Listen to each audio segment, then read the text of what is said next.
Hello everyone, welcome to Current Affairs MCQs program. Let's begin with previous day's practice question. Question was, sometimes seen in the news, Pradhan Mantri Garib Kalyan Yojana is an initiative of which of the following ministries? Ministry of Corporate Affairs, Ministry of Consumer Affairs, Food and Public Distribution, Ministry of Rural Development or Ministry of Social Justice and Empowerment.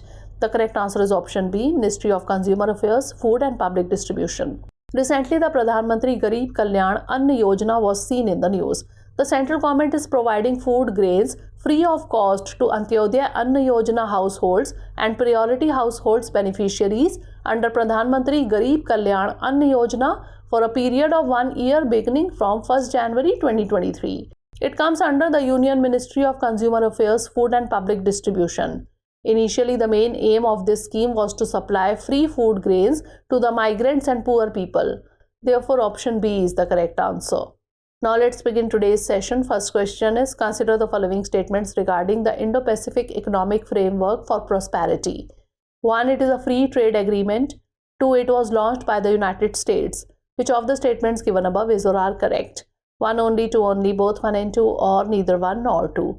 The correct answer is option B, 2 only. Recently, the Indo-Pacific Economic Framework for Prosperity or IPF signed an agreement to strengthen its supply chain and ensure adherence to labor rules. It is a regional arrangement to build cooperation and economic integration in the Indo-Pacific region. The IPEF is not a free trade agreement, but it allows members to negotiate the parts they want to. Hence, statement 1 is not correct.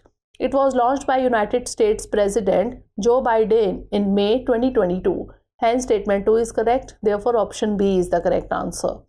Next question is, consider the following statements regarding the Nirbhay cruise missile. 1. It is a long-range subsonic cruise missile. 2. It is India's second indigenously produced cruise missile. 3. It was developed by the Aeronautical Development Establishment. How many of the statements given above is or are correct? Only 1, only 2, all 3, or none. The correct answer is option B, only 2. Recently, there was news that the Indian Armed Forces will be inducting the long-range attack cruise missile Nirbhay into their inventory to strike targets at ranges over 1,000 km. It is a long-range subsonic cruise missile. Hence, statement 1 is correct. It is India's first indigenously produced cruise missile. Hence, statement 2 is not correct. It is capable of deep penetration into adversary territory to strike high-value targets with precision. The missile was developed by the Bengaluru-based Aeronautical Development Establishment, a lab under India's Defence Research and Development Organization. Hence, statement 3 is correct. Therefore, option B is the correct answer. Next question is, which of the following is not a part of the exercise Sagar Kavach recently seen in the news? Indian Navy, Intelligence Bureau, Indian Coast Guard or Indian Air Force? The correct answer is option D, Indian Air Force. The coastal security exercise Sagar Kavach is set to begin along the Kerala and Mahe coast. The exercise, conducted semi-annually, is a collaborative effort with active participation from various central and state agencies, showcasing a unified approach to fortifying India's coastal defenses. It is coordinated by the Indian Coast Guard. It brings together an amalgamation of forces including the Indian Navy, Coastal Police, that is State Police, Intelligence Bureau, Customs, CISF, Department of Port, Department of Fisheries, Directorate General of Lighthouse and Lightships, and Kadalora Jagiratha Samiti. Therefore, option D is the correct answer. Next question is, recently the India International Science Festival 2023 seen in the news. What is the theme of this edition? Science and Technology Public Outreach in Amrit Kal, country moving towards Amrit Kal with science, technology and innovation, celebrating creativity in science, technology and innovation for prosperous India, or science for self-reliant India and global welfare. The correct answer is option A, Science and Technology Public Outreach in Amrit Kal. Recently, the Ministry of Science and Technology has informed that the 9th edition of the India International Science Festival 2023 will be held at Faridabad, Haryana from January 17th to 20th, 2024.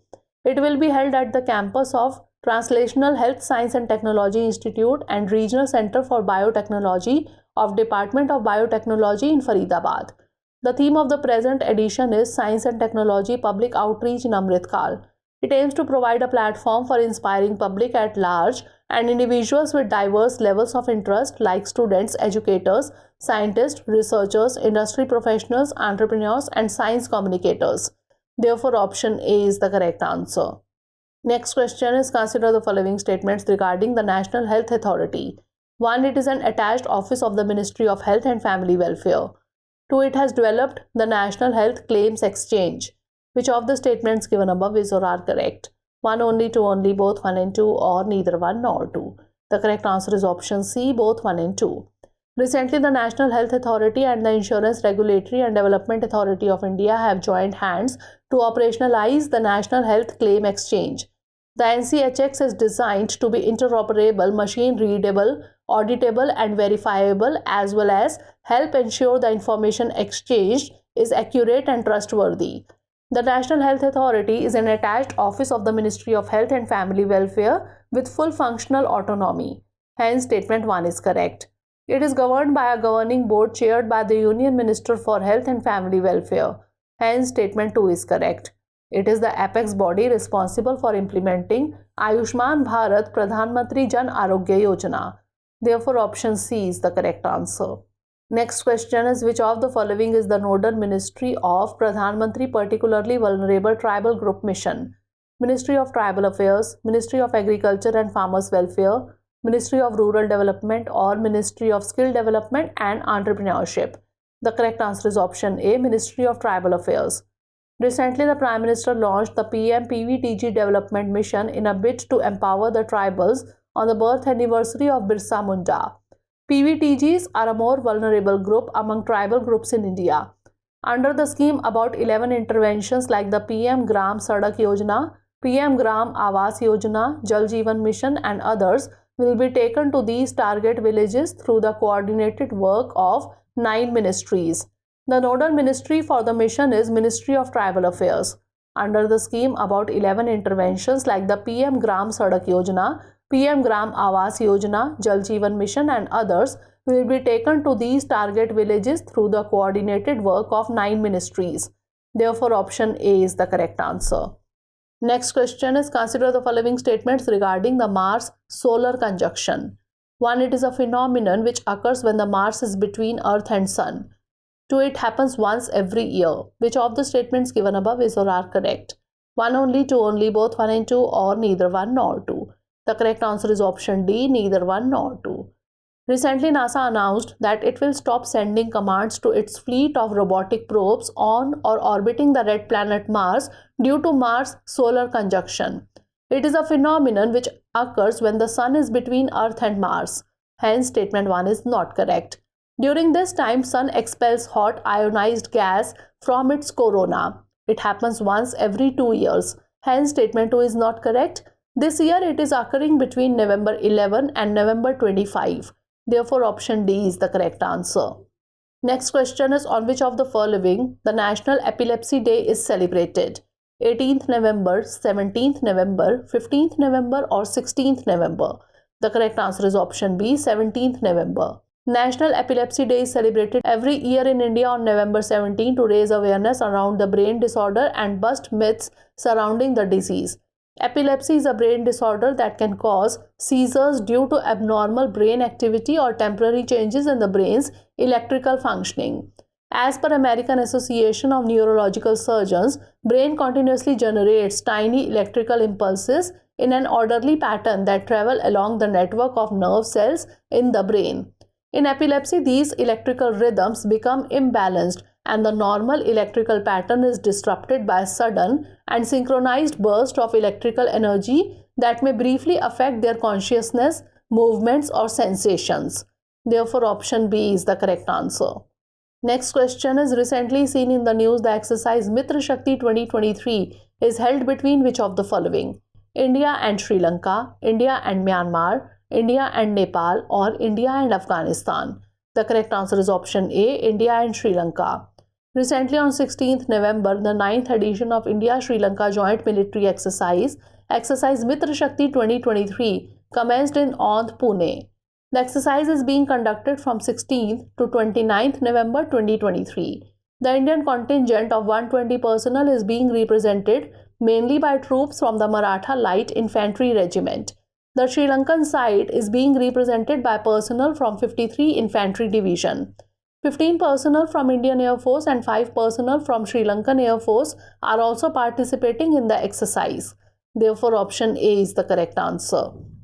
Last question is, consider the following statements regarding the United Nations Convention to Combat Desertification, that is UNCCD. 1. It was established in 1994. 2. It is not a legally binding framework. Which of the statements given above is or are correct? 1 only, 2 only, both 1 and 2, or neither 1 nor 2? The correct answer is option A, 1 only. Recently, the United Nations Convention to Combat Desertification revealed that human activities contribute to 25% of global dust emissions, with agriculture standing out as the primary anthropogenic source. The United Nations Convention to Combat Desertification was established in 1994. Hence, statement 1 is correct. Its aim is to protect and restore our land and ensure a safer, just, and more sustainable future. The UNCCD is the only legally binding framework set up to address desertification and the effects of drought. Hence, statement 2 is not correct.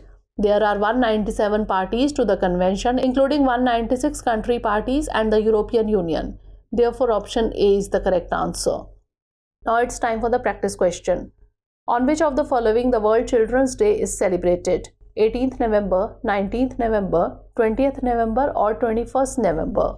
Send the answer of this question in the comment section. Stay tuned for the next episode. Thanks for watching.